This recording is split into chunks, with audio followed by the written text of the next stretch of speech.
And Disha Ravi has been granted bail. This is, as we remember, on Saturday, heated arguments that had continued on both sides here with respect to the bail plea that she put in here. The Delhi police, of course, had argued that they are still investigating the charges that they've slapped against her. But the judge had several times pointedly asked the Delhi police on what is the direct evidence that they found so far on linking her to the violence that was seen on the tractor rally with respect to details of the toolkit that were shared. Delhi police hadn't given an answer with respect to a direct link, but had stated that all of the charges that she faced is basis suspicion. Suspicion on why she deleted certain WhatsApp chats and WhatsApp group chats here. The Delhi police had argued that this very deletion of chats and information on the WhatsApp group is an indication of guilt.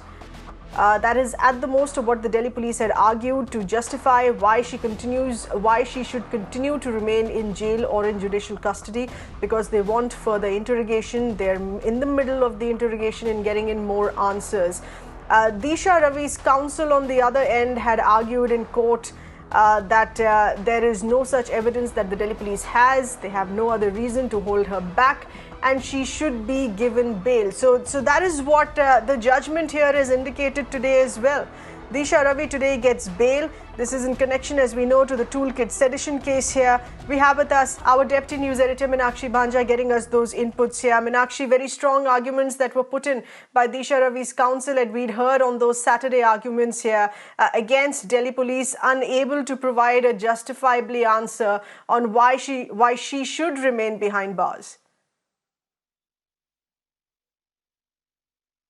Well, absolutely, and that is the reason perhaps this order has come by. As we speak, Seher, she's very much inside the Patiala House Court complex from where we are coming to our viewers at this point in time. Breaking news also this, that as soon as the bail orders were pronounced and she learned that bail has been granted, she broke down inside court. So it's a huge development coming in for her. It's a sigh of relief, definitely. And clearly, the judge's pertinent questions on Saturday for the prosecution was consistently this: what is the direct link which establishes Disha Ravi as being the perpetrator of the violence that happened on the 26th of January.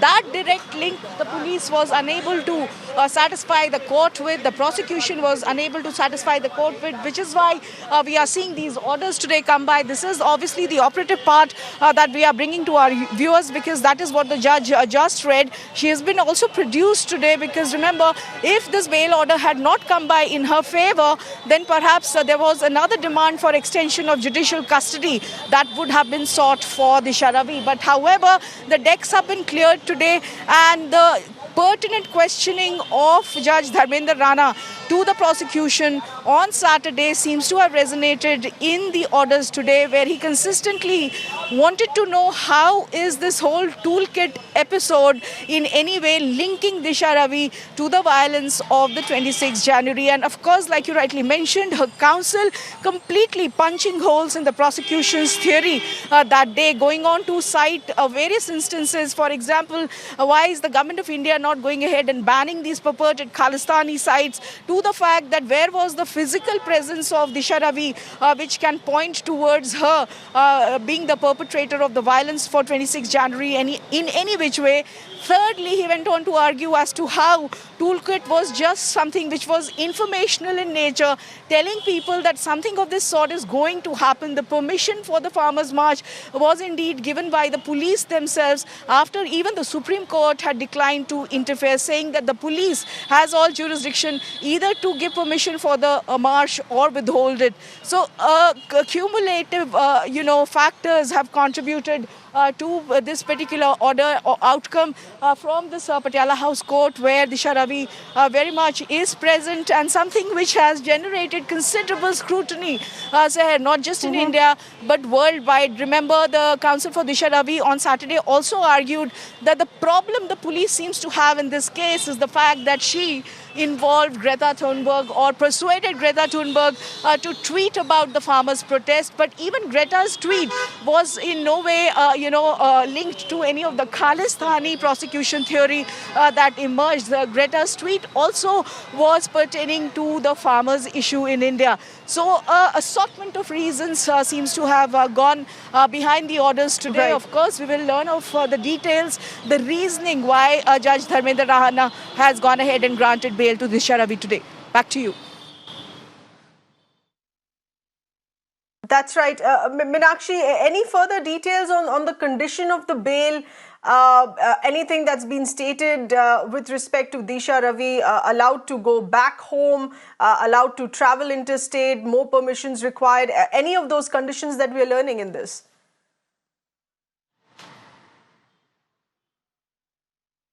Well, we are waiting for the fine print of the order to emerge. We will obviously be procuring a copy of the order itself, which will lay down the reasoning. But obviously, like all bails, every bail has a condition which is attached to it.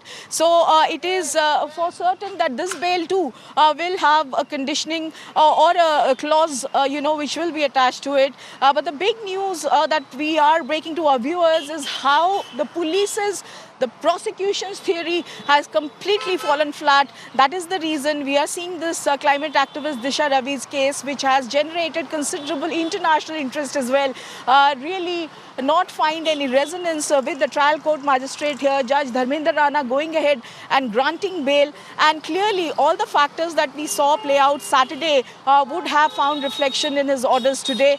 We will be getting to our viewers shortly the conditions of the bail, but we underline the fact that every bail is conditional.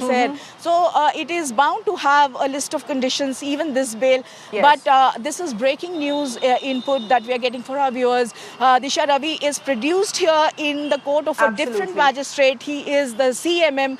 The bail orders have been pronounced by another magistrate, and therefore the bail order had to come by earlier, because now that the bail has been granted, there will be no extension of judicial custody, which otherwise would have been sought for and perhaps even granted if this particular bail today had not come by in her favor.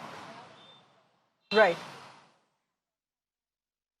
Absolutely. A lot for the Delhi police to answer here on this, because of the grilling, so to say, in the nature of questions that were asked by the Delhi police on how they're justifying that she remained behind bars, for they require her more for further questioning there. On that, Meenakshi, many thanks for getting us those inputs here. Disha Ravi, a young climate activist who was arrested on charges of sedition in connection to the Toolkit case, has been given bail today.